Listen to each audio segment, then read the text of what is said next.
नमस्कार.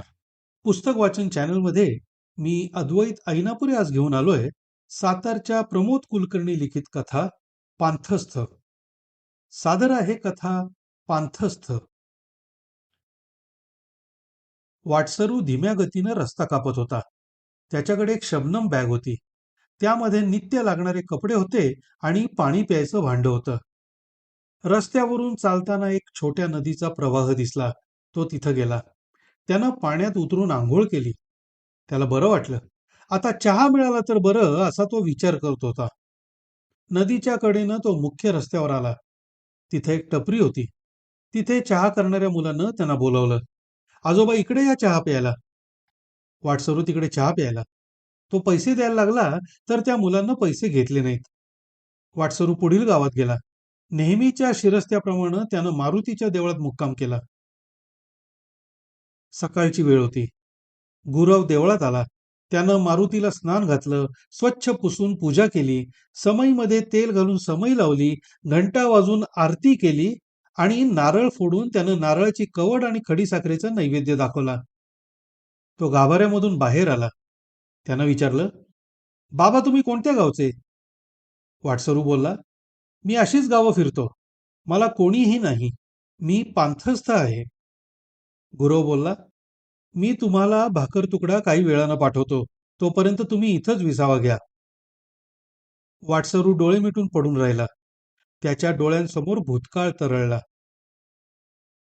नोकरी चांगली होती. बायको आणि एक मुलगा होता. व्यवस्थित चाललं होतं. पण कंपनी बंद पडली. त्याच तालुक्यात तो राहत होता. बायको भांडून मुलाला घेऊन गेली. त्याला बाकी कोणीही नव्हतं. तो विषण्ण मनानं भटकंती करत होता. जो काही पैसा अडका होता तो सुद्धा संपत आला होता. परंतु त्याच्याकडे एक कला होती. तो कोणतंही इंजिन चटकन दुरुस्त करत असे. एका पाटलानं त्यासाठी त्याला आपल्याकडे ठेवून घेतलं होतं. शेतावरची मोटार तसंच कार मोटरसायकल होती. तो पांथस्थ काहीही रिपेअर करू शकत होता. त्यामुळं त्याला गावात कोणतंही काम निघालं की बोलवायचे. तसं त्याचं बरं चाललं होतं. परंतु वय वाढत गेलं आणि विस्मृती व्हायला लागली. त्यानं पाटलाचा निरोप घेतला. तिथून आतापर्यंत भटकंती करत होता. त्या मुलानं येऊन त्याची तंद्री भंग केली आणि सांगितलं, आजोबा तुम्ही भाकर तुकडा आणि हे पाणी आणलंय ते खाऊन घ्या. मग मी ताट तांब्या घेऊन जातो. तो तृप्त मनानं जेवला. हात आचवून जरा पडून राहिला. मुलानं भांडी उचलली आणि तोही निघून गेला. पांथस्थाचं नाव रामदास असं आहे. वय वर्ष 65. त्यांनी त्या रात्री तिथेच मुक्काम केला. दुसऱ्या दिवशी सकाळी उठून तो गाव सोडून चालत चालत मुख्य रस्त्यावर आला. पुढे एका टपरीवर चहा प्यायला. एका पाणवठ्यावर त्यानं आंघोळ केली. थोडी विश्रांती घेऊन चालू लागला. पुढे एक गाव होतं. त्या गावाशेजारी अगोदर एका शेतावर 10-12 माणसं उभी होती. तो तिकडे गेला. त्यानं विचारलं, काय झालं? एकानं सांगितलं, अहो 5 HP ची मोटर पाण्यात पडली आणि आता संपूर्ण बाद झाली. रामदासनं त्या मोटर मालकाला विचारलं, मोटर कुठे आहे? त्यानं मोटर दाखवली. रामदास म्हणाला, मी प्रयत्न करतो दुरुस्त करायचा. तर तो मालक म्हणाला, काका तुम्हाला जमेल? रामदास म्हणाला, बघूया, प्रयत्न करू. त्यानं काही हत्यारं त्या मालकाकडून घेतली. मोटरवरील पाणी साफ करण्यासाठी एक मोठं वस्त्र मागितलं.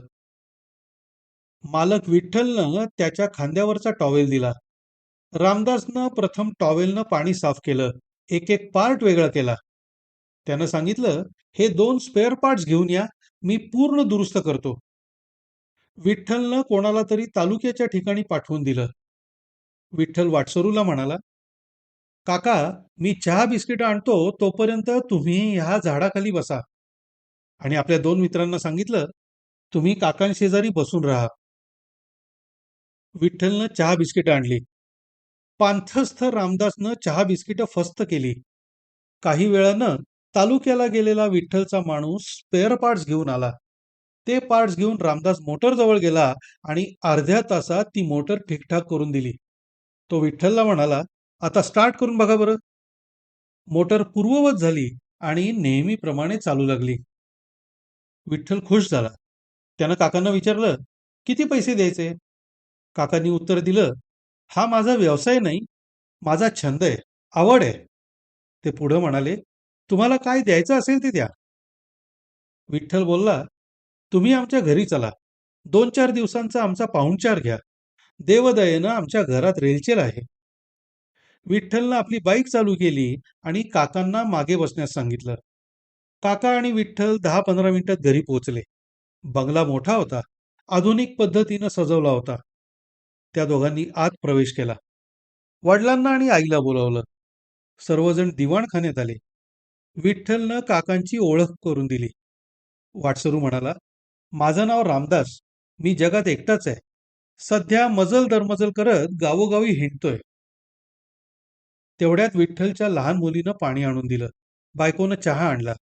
विठ्ठल म्हणाला, आपली मोटर पाण्यात पडली होती, ती दुरुस्त होऊ शकली नसती, परंतु हे काका रस्त्यावरून जाताना सहजच शेतावर आले आणि त्यांनी ही मोटर अर्ध्या तासात दुरुस्त करून दिली.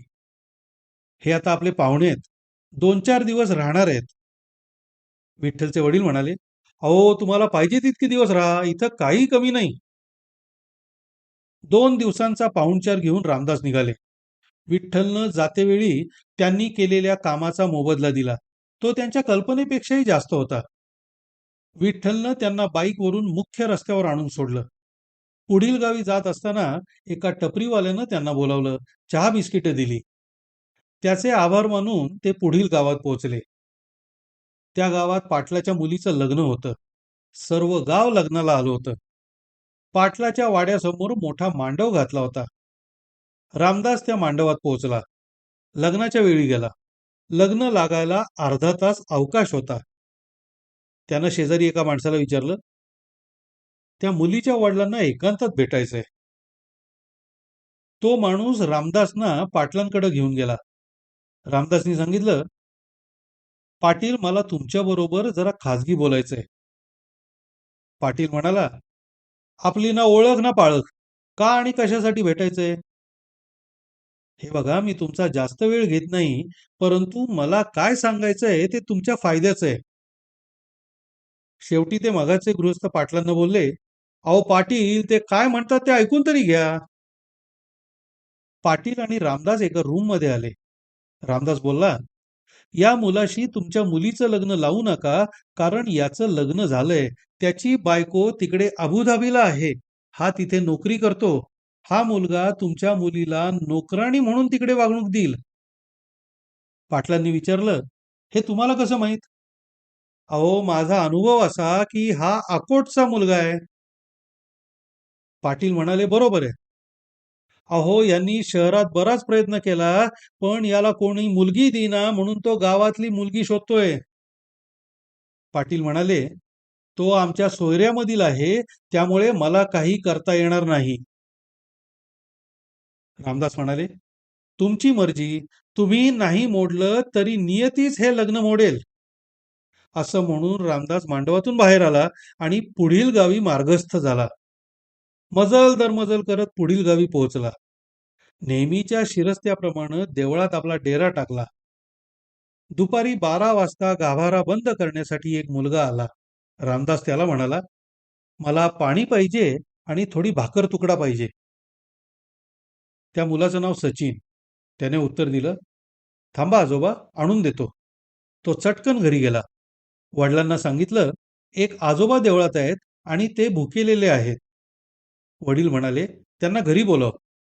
सचिनच्या वडिलांचं नाव सखाराम होतं. सचिननं आजोबांना घरी आणलं. सखारामच्या बायकोनं चहा पाणी आणलं. सचिन आतल्या खोलीत गेला आणि वडिलांना बाहेर घेऊन आला. सखाराम बोलला, अहो तुमची आणि आपली गेल्या गावात गाठ पडली होती. रामदासनं विचारलं, का हो मग ते लग्न लागलं का? सखाराम म्हणाला, अहो तो मुलगा ऐन लग्नात चक्कर येऊन पडला. त्याला हॉस्पिटलला ऍडमिट केलं, पण लग्न मोडलं. रामदास बोलला, मी पाटलांना म्हणालो होतो हे लग्न मोडून टाका, पण त्यांनी ऐकलं नाही. मी शेवटी सांगितलं, नियतीच हे लग्न होऊ देणार नाही. त्यानंतर सर्वांनी भोजन केलं.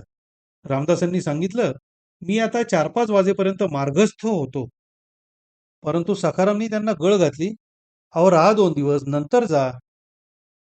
हे पहा, मी जर 2 दिवस राहिलो, तर मला आणखी 1 दिवस राहावं लागेल. अहो मग राहा की, इति सखाराम.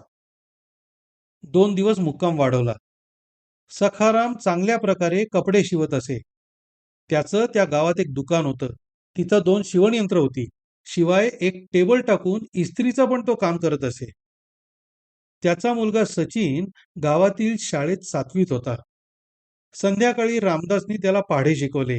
त्यानं वहीत उतरवून घेतले. देवासमोर संध्याकाळी परवचा म्हणायला शिकवली. 2 दिवस निघून गेले. सखारामनी त्यांच्या शर्टाचं माप घेऊन त्यांना शर्ट शिवून दिला. तिसऱ्या दिवशी सचिन शाळेत जायला लागला, परंतु मध्येच चक्कर येऊन पडला. त्याला घरी आणलं. रामदासनी त्याची नाडी बघितली. एक वेगळ्या प्रकारचा जडीबुटीचा काढा दिला. तो बरा झाला. पण त्याला अशक्तपणा होता. रामदासनी थोडी जडीबुटी ठेवून काढा कसा करावयाचा ते सांगितलं आणि म्हणाले, अधूनमधून त्याला अशी चक्कर येणार. याला वर्टिगोचा त्रास आहे. त्यामुळे बाहेर जातेवेळी याच्या कानात बोळे घाला. त्यामुळे असं होणं कमी होईल. डॉक्टरांकडे जाण्यापेक्षा आयुर्वेदिक वैद्यांकडे जा. सखारामने त्यांचे आभार मानले. सखारामने विचारलं, तुम्ही त्या दिवशी बोलला होतात की मला 1 दिवस मुक्काम वाढवावा लागेल. रामदासनं उत्तर दिलं, काय माहित, मला पुढे काय होणार ते आजूबाजूच्या भागात हजर असणाऱ्यांच्या बाबतीत जाणीव होते. असो, आता मी संध्याकाळी 5 वाजता निघतो. त्यानंतर चहा पिऊन त्यांनी मुक्काम हलवला. काही अंतर चालून गेल्यानंतर पाहिलं तर रस्त्याच्या बाजूला एका झाडाखाली काही माणसं उभी होती. रामदास त्यांच्याजवळ गेला आणि विचारलं, काय झालं? एकानं सांगितलं, माझा मुलगा खेळत होता. त्याला साप डसला. तो बघा हातपाय झाडतोय. कुठे चावला? गुडघ्याखाली. रामदास जवळ गेला. त्यानं उपरण्यानं गुडघ्याच्या वर घट्ट बांधलं. खाली वाकून ज्या ठिकाणी सापानं दंश केला होता त्या जागी तोंड लावून विष शोषून थुंकलं. थोड्या वेळात मुलगा शांत झाला. सर्वजण बघत होते. रामदासनं सांगितलं, निरडुंगांची पानं आणा. एकानं बांधावरची पानं आणली. रामदासनी ती हातानं चुरगाळली. त्याचा रस जखमेला लावला. स्वच्छ पाण्यानं चांगली चूळ भरली. रामदासनं सांगितलं, याला लवकर घरी घेऊन जा. थोड्या वेळानं हा शुद्धीवर येईल. त्या मुलाचं नाव राजेश होतं. त्याच्या वडिलांचं नाव राजाराम होतं. ते वडील रामदासच्या पाया पडले आणि त्यांना आपल्या घरी घेऊन आले. गावकऱ्यांनी राजेशला उचलून घरी आणलं. राजारामनं आपल्या बायकोला म्हणजे सीतेला बोलवून सर्व इत्यंभूत कथा सांगितली. त्यांना प्यायला पाणी दिलं. सर्वांना चहा केला. चहा पिऊन झाल्यानंतर राजारामांनी विचारलं, तुमचे आभार कसे मानू तेच कळत नाही. तुमचं नाव गाव काय? रामदास म्हणाले, मी वाटसरू आहे. त्यांनी आपलं नावगाव सांगितलं. मी असंच काही वर्ष पांथस्थ म्हणून जगत आहे. आता मी निघतो. राजारामनी सांगितलं, 2 दिवस राहून नंतर जा. रामदासनी होकार दर्शवला. पांथस्थ दुसऱ्या दिवशी बोलले, मी आता निघतो. राजारामांनी सांगितलं, तुम्ही राहणार होतात ना? परंतु पांथस्थ म्हणाले, पुढच्या गावी माझी कोणीतरी वाट पाहत आहे. ते कोण ते मला समजलं नाहीये. ठीक आहे, नाश्ता करूनच निघा. रामदास आंघोळ करून फ्रेश झाले. नाश्ता चहा घेऊन निघाले. मुख्य रस्त्याला मार्गस्थ होताना ते अगदी चांगल्या मूडमध्ये चालले होते. हळूहळू चालत ते दुपारी 12 वाजता पुढच्या गावी पोहोचले. त्यांनी सहज एका माणसाला विचारलं, इथे देशपांडे यांचा वाडा कुठे आहे? तो माणूस उद्गारला, इकडे 2 देशपांडे आहेत. एक अनंत आणि दुसरा वसंत. अनंत सध्या जिल्ह्याच्या ठिकाणी गेले आहेत. वसंत आणि त्यांची फॅमिली इथे असतात. त्यांचा वाडा मारुतीच्या देवळापाशी आहे. पांथस्थ रामदास हे वसंत देशपांडे यांच्या वाड्यावर गेले. दिंडी दरवाजातून आत शिरले. ओटीवर झोपाळ्यावर वसंत बसले होते. त्यांनी दरवाजाचा आवाज ऐकला. आईला साद घातली. आई, कोणीतरी पाहुणा आला आहे असं वाटतंय. तोपर्यंत रामदास ओटीच्या पायऱ्या चढून वर आले. वसंत बोलला, या काका, बसा झोपाळ्यावर. त्यानं आपली मुलगी पिहू हिला पाणी आणण्यास सांगितलं. ती 10 वर्षांची मुलगी पाण्यानं भरलेला तांब्या व भांड घेऊन आली आणि रामदासांना सांगितलं, आजोबा पाणी पिया. रामदासांनी तांब्या भांड हातात घेतलं आणि तांब्यानं घाटाघाटा पाणी प्यायले. पिहूनं विचारलं, आजोबा चहा आणू का?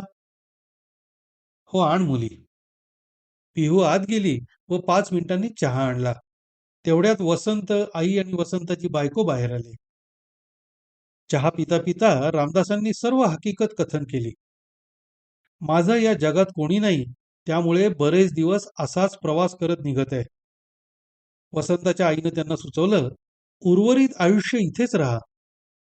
रामदासांनी ही सूचना मान्य केली नाही. मी कोणाकडेही 1-2 दिवसांच्या वर राहिलो नाही. माझ्या नीतीमध्ये ते बसत नाही. तुमचा काही किंवा कोणता प्रॉब्लेम असेल तर राहीन 2-4 दिवस. तुमचा प्रॉब्लेम सोडवून जाईल. वसंतानं आईला बाजूला घेऊन विचारलं, आपल्याला इतके दिवस न सुटलेले प्रॉब्लेम त्यांना सांगूया का? आईनं होकार दर्शवला. आई सांगू लागली, काही हरकत नाही. परंतु आता जेवण करून घेऊ आणि दुपारी विश्रांती घेऊ. नंतर दुपारी 4-5 वाजता चहा पिता पिता बोलूया. वसंतानं रामदासांना सांगितलं, आमचा निकडीचा प्रॉब्लेम आहे. तो तुम्हाला जेवण झाल्यानंतर थोडी वामकुक्षी घेऊन सांगतो. पिहू सांगत आली, पानं मांडली आहेत, सर्वांनी जेवायला या. रामदासांनी हातपाय तोंड धुवून ते आज जेवायला गेले. जेवण साधंच होतं, परंतु रुचकर होतं. रामदास जेवून तृप्त झाले आणि म्हणाले, अन्नदाता सुखी भव. जेवणानंतर सर्वजण बाहेर आले. ओट्यावर सतरंजी लावली होतीच. रामदासांनी थोडी शतपावली केली. लोडाला टेकून क्षणार्धात निद्रिस्त झाले. सर्वजण बरोबर 4 वाजता उठले. रामदासांनी तोंडावर पाण्याचा हबका मारला. तोंड पुसलं. थोडं पाणी पिऊन चहाचा घुटका घ्यायला सुरुवात केली. वसंत आई आणि वसंताची बायको सर्व चहा प्यावयास आले. त्यानंतर वसंत सांगू लागला, मी आणि माझा चुलत भाऊ अनंत, त्याचा वाडा बाजूलाच आहे. आमची एके ठिकाणी 10 एकर जमीन आहे. त्या 10 एकरामध्ये 1 एकर बरोबर मधोमध आहे. ती आमच्या पूर्वजांनी एका गावातील व्यक्तीला दिली. त्या एकरामध्ये विहीर आहे. सध्या त्याचे नातेवाईक शहरात राहतात, परंतु जमीन काही नांगरत नाहीत. त्या विहिरीत पाणी असून ती वापरत नाही. आम्ही त्या व्यक्तीला सांगितलं, तुझ्याकडे असलेली 1 एकर जमीन आम्हाला दे, परंतु तो द्यायला तयार नाही. रामदास म्हणाले, मला त्याचं नाव, फोन आणि पत्ता द्या, मी तुमचं काम करतो. तुम्हाला काहीही खर्च करायची गरज नाही. वसंतानं त्या व्यक्तीचं नाव, पत्ता आणि फोन नंबर दिला. दुसऱ्या दिवशी रामदासांनी त्या व्यक्तीची संपूर्ण माहिती काढायला त्याच्या मित्राचा मुलगा त्याला सांगितलं. त्या मुलानं संपूर्ण माहिती 2 दिवसांनी फोनवर रामदासांना सांगितली. शिवाय तो एका विशिष्ट अडचणीत आहे हे सुद्धा सांगितलं. रामदासांनी दुसऱ्या दिवशी फोन करून त्याला सांगितलं, मला तुमच्याशी बोलायचंय. मी जे बोलीन ते तुमच्या फायद्याचं आहे. तरी मी तुमच्या घरी सकाळी 11 वाजता येतोय. माझं नाव रामदास आहे. ती व्यक्ती वामन शिंदे फोनवर बोलली, तुम्ही घरी येऊ नका. मी तुम्हाला कुठे भेटायचंय ते साईट लोकेशन पाठवतो. आपण उद्या भेटूया. दुसऱ्या दिवशी वसंत मोटरसायकल घेऊन तिसऱ्या ठिकाणी गेले. जातेवेळी ते सांगून गेले होते. रामदासनं दिलेल्या लोकेशनवर पोहोचले. तिथे एक कॉफी शॉप होतं. वामन शिंदे आलेले होते. त्या दोघांनी एकमेकांची ओळख करून घेतली. रामदासने विचारलं, तुमच्या मुलीचं लग्न कोणत्या कारणाने मोडलं? वामनने विचारलं, तुम्हाला कसं कळलं? रामदास उत्तरले, हे सत्य आहे ना? वामन शिंदे म्हणाले, हो. रामदास म्हणाले, आता मी काय सांगतो ते ऐका. मी त्याच मुलाशी तुमच्या मुलीचं लग्न लावून देतो. शिंदे बोलले, जर तुम्ही हे केलं तर तुम्ही म्हणाल ते तुम्हाला देईन. रामदासांनी विचारलं, मी मागेन ते देशील? नाहीतर गरज सरो वैद्य मरो असं करशील? शिंदेंनी पूर्ण आश्वासन दिलं. दुसऱ्या दिवशी रामदास त्या मुलांच्या वडिलांना भेटला आणि सांगितलं, त्या मुलीच्या पायात लक्ष्मी आहे. लग्नानंतर तुमच्या सर्व घराचा उत्कर्ष होईल. रामदासनी आपल्याला सगळ्या गोष्टी माहिती आहेत म्हणून सांगितलं. शेवटी मुलाचे वडील तयार झाले. पुढे त्या मुलाचा होकार येऊन शिंदेच्या मुलीचं लग्न ठरलं. हे सर्व 8 दिवसात ठरलं. वामननं रामदासना फोन करून बोलावलं. रामदास पडत्या फळाची आज्ञा समजून वामन शिंदेंना भेटले. शिंदे म्हणाले, तुमच्यामुळे माझं काम झालं, तरी मी आता कसा उतराई होऊ ते सांगा. रामदासनी इत्यंभूत कथा देशपांडे कुटुंबियांच्या शेतीबद्दलचा विषय काढून, तू 1 एकर जमीन सोडावीस असं मला वाटतं. एवढंच ना? ठीक आहे. उद्या तहसीलदारांकडे जाऊन कागद करतो. रामदासनी फोन करून वसंताला सर्व सांगितलं. वामन शिंदे सुद्धा वसंताशी बोलले. तुम्ही 7-12 व इतर पेपर घेऊन तहसीलदारांच्या ऑफिसवर या. येताना अनंतलाही आणा. अशा तऱ्हेनं 1 पैसा खर्च न करता 1 एकर जमीन दोघांना मिळाली. तरीही अनंत आणि वसंत यांनी थोडीफार रक्कम देऊ केली. त्या दोघांनी रामदासांचे आभार मानले. वसंतानं व त्याच्या आईनं रामदासना गळ घातली, तुम्ही कायमचे इथे राहा. तुम्हाला आमचा कोणताही त्रास होणार नाही. शेवटी रामदासनी राहण्याचं कबूल केलं. एक पांथस्थ कायमस्वरूपी त्या वास्तूमध्ये राहायला लागले. त्यामुळे वाटसरू उपाधी गळून गेली. ते आनंदात उर्वरित आयुष्य घालवू लागले.